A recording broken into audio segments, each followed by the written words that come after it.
nagyon rövid történetet szeretnék még felolvasni, amikor a fatimai szobor ide került a templomunkhoz. Tudni kell, hogy amikor a szobor megérkezett Fatimából, az állami egyházügyi hivatal először nem engedélyezte, hogy felállítsák a templomba, ugyanis Fatimának politikai háttere volt.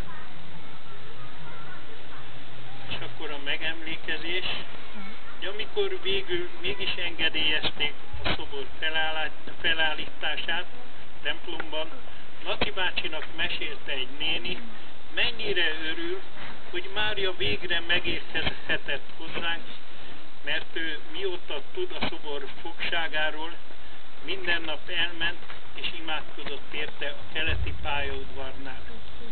Mire Laci bácsi mosolyosan megjegyezte, hogy bizony sokat számíthatott az ima és az áldozat, még akkor is a szobor a nyugati pályaudvar raktárában volt.